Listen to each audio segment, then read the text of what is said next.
Сәлеметсіз бе? Қалай? Мен Жақсы. ТО жұмыс серіктестігінен едім. Аты жөнім Егенбердиева Айжан.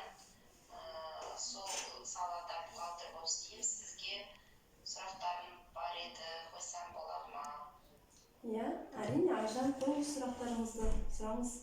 Біз жаңағы фирменный бланктың жобасын жасасақ, сіздерге архивқа жіберу керек па? Сіздер оны согласовать етесіздер ме? Жоқ, Айжан. Қазір Алматы қаласы орталық мемлекеттік архивімен ұйым бланктері келісілмейді. Бұрын осындай қызмет көрсеткен, мемлекеттік архивте осындай қызмет түрі болған. Қазір сіз Қазақстан Республикасы үкіметінің 703-ші қаулысымен бекітілген мемлекеттік және мемлекеттік емес ұйымдардағы құжаттама жасаудың және құжаттама басқарудың қағидасы бар. Осы қағиданың 12-ші қосымшасына сүйене отырып, ұйымның бланкісін жасай аласыз, үлгісін жасай аласыз. Бұл 12-ші қосымшада түгел көрсетілген, яғни ұйымның ресми атауы, екі тілде анықтамалық деректері, қандай жерде, қай жерде орналасу керек, эмблема, логотип қай жерде орналасу керек, оның көлемі қалай болу керек деген сияқты, тіпті параметрлеріне дейін түгел көрсетілген. Осы 12-ші қосымшасына қарап отырып, сіз ұйым бланкісін, серіктестіктің бланкісін, үлгісін жасап, бланкіге тапсырыс бере аласыз. Біздің серіктестікке содан кейін номенклатура жасау керек, бұрын соңғы жасап көрмегенбіз, содан сізден кеңес алсам деп.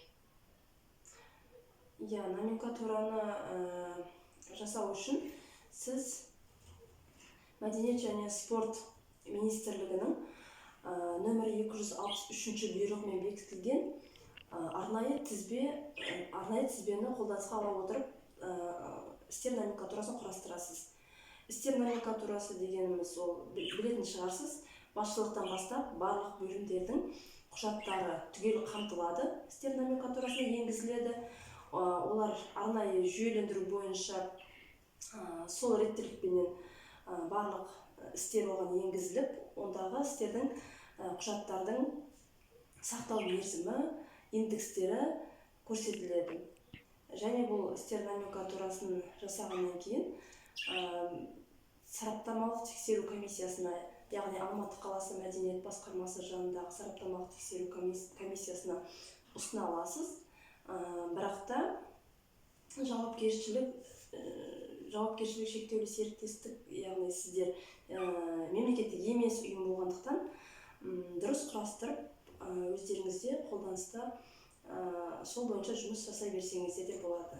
Яғни комиссияға ұсынбай-ақ өздеріңіз қолдана аласыздар. Дегенмен сіздер Алматы қаласы орталық мемлекеттік архивінің жинақтау дерек көзі болып табылмайсыздар.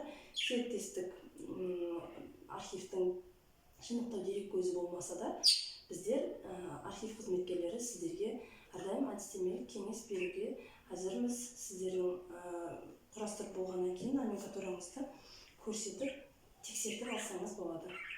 Қарап берейін. Консультацияңызға рахмет. Сау болыңыз.